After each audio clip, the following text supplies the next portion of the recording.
Welcome to Revitalize and Replant with Mark Clifton, where we equip pastors to take their churches from declining to thriving by pointing them to a new future and a new hope. Join us weekly for encouragement and practical advice in your pastoring journey. So here we are once again, as promised in our previous podcast, back with another edition of Revitalize and Replant with Mark Clifton. We are at the North American Mission Board in Alpharetta, Georgia, and using their podcast studios. And Stop by and see us if you want to. Anytime. We'd love to see you. We're here all the time, every day, 9 a.m. to 4 p.m. We brought our sleeping bags, and we're just kind of hanging out. So there's Mark Hallock sitting over there. What's up, guys? It's good to see you, brother. Good to see you. And our guest today is Andy Addis. Tell us a little bit about Andy Addis, all the way from Hutchinson, Kansas. Yes, I live in Baser, Kansas. Andy lives in Hutchinson, Kansas. It is the state fair place in Kansas. It's also the Cosmo Fair, which is really cool. It's a $21 million Smithsonian, from what I understand. I'm telling you what, people don't know how. What did you say? The Cosmosphere. Cosmosphere. I can't pronounce it. What is that? It's a space museum. It is a space museum. I drive past Apollo 5 rockets every day. It is amazing. And you know that. Why is that in Hutchinson, Kansas? Well, because, from what I understand, and this is, please don't quote me on this, but that they were doing, there was a group in Hutchinson that was doing the reshaping or the refurbishing of old space equipment to go into museums. That's right. And so they just ended up keeping it all there and building a museum around it. And you know what? It's amazing. What was the jet that the guy was flying over? Big Blackbird? The Big Blackbird, flying over the Soviet Union in the 1950s and got shot down. Mm-hmm. I should know his name even. Anyway, that they actually have a jet like that outside. You can touch it. You can touch it. They actually built the whole museum around it. It's suspended. It's true. And inside they got lunar capsules. They got a capsule that fell into the ocean and they pulled it up. And a life-size model of the space shuttle?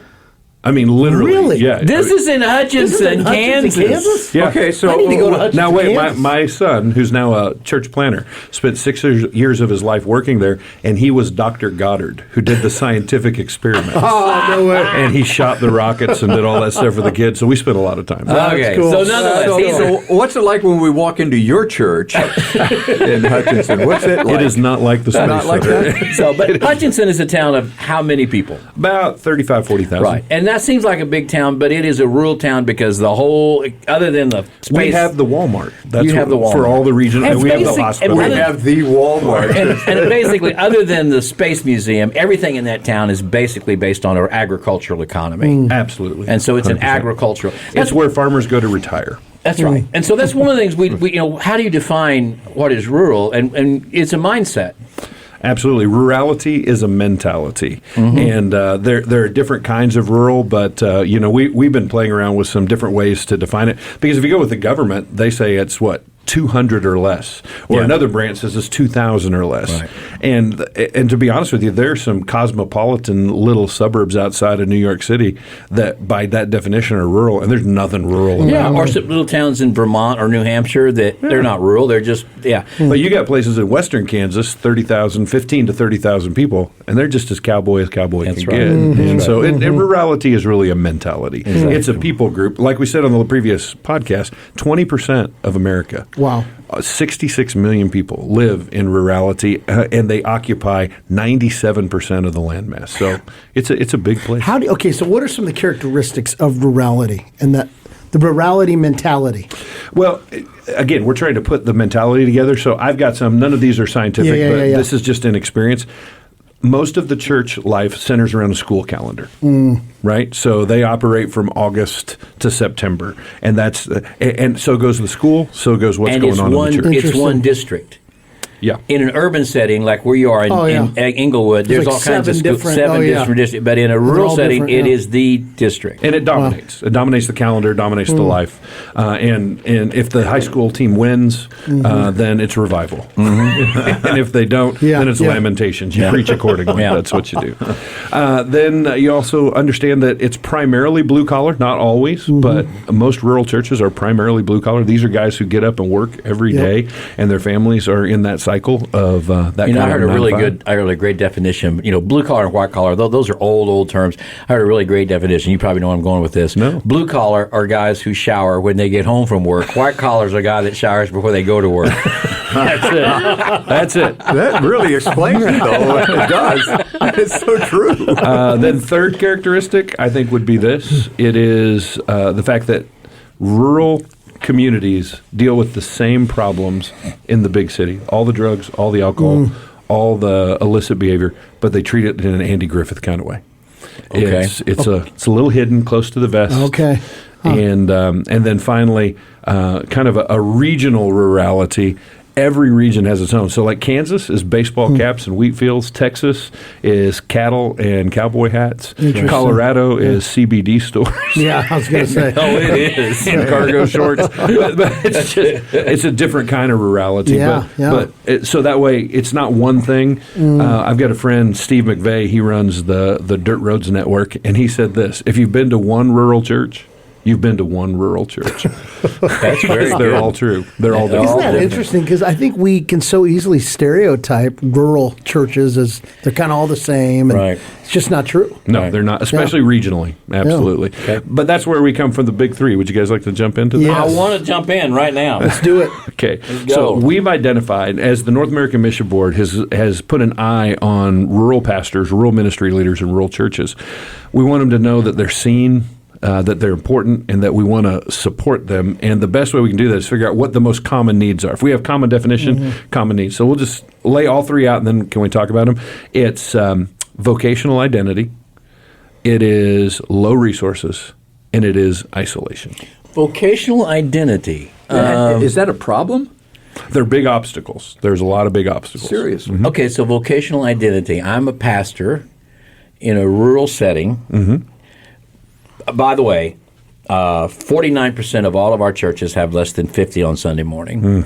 And certainly in a rural area, that's going to be even higher. Elevated Significantly.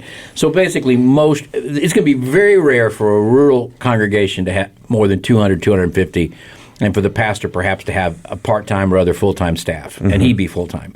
Most of the time, it's going to be a congregation of well under 100, and he may not even be full-time. He may have some side gigs, or he may be doing something Bivo, else. Trivo, Covo. Bivo, Trivo. WIVO, that's where your wife has to work to get the insurance, or you couldn't be doing this.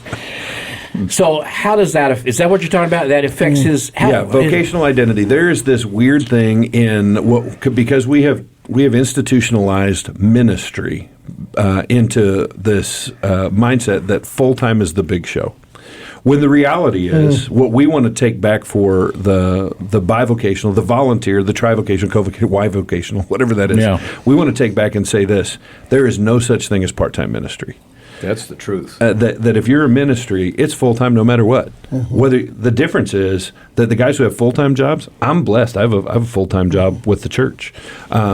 But I'm not doing ministry like Paul did. Paul was making tents, right? Until they got enough support that he could start doing that. The guys who are actually driving a truck or swinging a hammer and then doing messages in the evenings and getting ready for the weekends, that's the biblical model right there. And so we want to celebrate those guys and make sure that they don't buy into the corporate or the contemporary image that full-time is the big show. It's a luxury, and I'm glad we can do that. Yeah, I agree. But it's not a given. Ministry is ministry. Yeah. Whether you're paid for it full-time or not, it's always full-time. Yeah. I think you're right. I think there's a tendency for us sometimes to see varsity, junior varsity, and intramural teams. That's it. And we know who the varsity guys are, and even the JV. But some of us feel like we're just intramural. We don't. My son, when he was at K-State, played intramural basketball. He was a starter at his high school, which was a Christian school, which he went to just so he could start, by the way. So that's true. So when he goes to K-State, he's not going to start. He's not going to. But he goes plays intramural basketball, right? Well, I'm up by K-State one time when he texted me and said, I said, "Are you around?" He said, "I'm playing at the the gym, whatever." "Oh, really?" He said, "Yeah." So I show up. And, of course, there's 3 or 4 games going on, and I show up on the sidelines. he takes a break and he goes, "What are you doing here?" I said, "I'm here to watch you. Parents don't come to intramural games. you need to leave now." I said, "Well, what do I do with all the juice boxes in my car?" No, intramural. I mean, some of us feel like we're intramural. We're not even in the real game because there's only 20 people here. I have a full-time job. I'm not even in the real game. Right. I think that's what you mean about a lack of vocational identity. When I talk to guys out in the field, and they'll say this, they'll almost say apologetically, well, I'm not full-time. Yeah. Or I'm bivocational. And they use it kind of as like, don't expect too much from our church or from me or anything else. And I'm just here to say the Apostle Paul was bivocational. That's right. I'm we don't bivocational or co-vocational or, whatever the nom de jour is. Do you know what that means? I don't. Because we're rural. That's because we're rural. Because you're rural. You're rural. And I find myself working as much ministry-related work as my secular work. I mean, it on a weekly basis, it kind of averages out to be about the same, about 40 and 40 hours, plus 40 hours. Yeah. It's just all the time, always something going on all the time. Fortunately, my business, I can stop doing whatever I'm doing in my secular work and pay attention to my ministry work. Yep.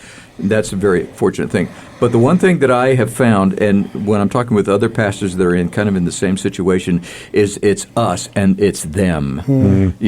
We're the bivos. That we have our culture, but then the full-time pastors have their culture. Like they're pro, and address that because that's a very real thing within the rural that's community. Exactly what we're talking about. That there isn't a separation. God shows no partiality, but human beings do, and so we look at different levels of musicianship.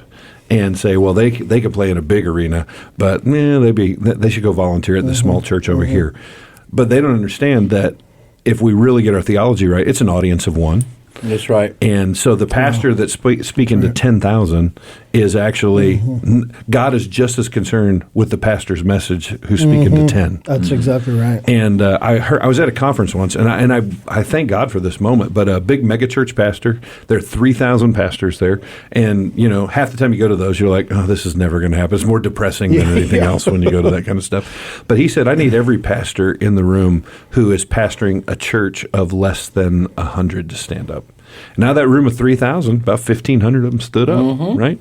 And he said, now I need out of you guys, all of you who are in a somewhat rural setting, you stay standing, everybody else sit down. And probably about 1,200 of them stayed standing. And he said, here's what I want you to know. I pastor a church right here that you're sitting in that sees 18,000 people every weekend. He says, and if I go over to that mall across the street, I can walk around all day and see nobody that I know. He goes, but you can't go to the grocery store without spending 20 minutes in counseling and prayer and greeting. He says, here's the truth. You're making more of an impact on your community than I could ever hope to make. Does that make sense? That's a great word, man. That's worth the podcast right there. Yeah, so what he was saying is that cultural impact, what you can do, your numbers are smaller, but your percentages are higher. Yes, exactly. You're moving the needle on your community where we would never even hope. Wow, that is powerful. Interesting. All right. Vocational identity. Vocational identity. Low resources. Now, a lot of people think so the church doesn't have resources. Well, yeah, that's true. But you're also in a community that very often doesn't have resources. A lot of rural churches, their only date night option is the subway that's in the gas station, right? Unless they go down to Mount Pilot, down the road to the bigger city. Yep. And so that is seen as an obstacle because we don't have anything here. That's why everybody wants to leave. Except if you're a church in that community, you have the largest body of volunteers. You most likely have a facility that could be used for community events, and you can actually help things like grade schools and high school events. You have the opportunity, because you're in a low-resource environment, to use what you've been given. You just need to look at it and say, wow, what we've been given is actually one of the greatest resources in this community. I couldn't agree more. At Linwood, for example, town of 400 people, again, Taillights Tavern and a little gas station with maybe the pizza machine if the guy remembered to turn it on. And so, and the school had closed. And so, yes, the Methodist church had closed. So the Baptist church there, we remodeled it a little bit, cleaned it up a little bit. They put in a really nice new kitchen. the best building in town, right? And so making that available for a meal for the volunteer firemen, making it available for funerals and things of people who don't even go to the church, making it available for wedding anniversaries for grandparents. You got this amazing community room you can use in this church. It's maybe the best community building in town, right? And if you take the chain off your parking lot. Oh, yeah, I talked about that today. That always upsets some people. But to use your facilities, to use your people, to use your ministry, to use your facilities, even if you feel like you're low resource, your resources in a low resource community are an incredible boon. And to be able to see it in that Great light. insight. That is a great insight. I love that. And then the last one is isolation. And this is funny because even pastors in urban contexts feel this isolation, but I think it's exaggerated in a rural context because I call them the 3 T's. And the 3 T's are just a horrific way that we have kind of culturally adapted ministry life in Western culture today. And it's this. We are separated by tribalism, by territorialism, and by terribleism. What is tribalism? Tribalism is, these are my theological few. Or my ecclesiastical views, how I view church. It's whatever this little tribe that you're in, and we don't talk to anybody else. Even my political worldview. Everybody else is a heathen and wrong. Nobody else. It's Gnosticism, is what it is. And the social media, the internet really Fuels it. It really facilitates that. You can get your own little club, and you can just be in an echo chamber with people who believe like you believe. And then territorialism is the horrible thing that we have believed in the church, that there's too many churches in this town. That's right. Right? Or if you come and if your youth ministry's growing, then it's got to be because you're compromising, because we're doing the same thing over here. When the reality is, do this study. Every rural pastor, do this study. Count the number of churches that you have in your community. Then estimate, and overestimate a little, what the seating capacity is, and then double that so that if every church in town were twice filled to the brim every Sunday, now compare that to your population base. Here's what I found. It's usually 1/3 of the city. If every church were full twice on Sunday, and that ain't happening. No. And so this territorialism is just crazy. There's one resource that the church has never run out of, and that's lost people. That's right. I was talking to Paul Davis earlier. In fact, I had breakfast with him this morning. He's in Chattanooga. He's in a county of 110,000 people, 250 Baptist churches. Wow. 250 Baptist churches. Now, you think about that, and this is the Church of God Center. That's where Church of God's headquarters are. Now, so there are so many churches in that area, and yet, if that's true, and I believe it is. Do the math on it.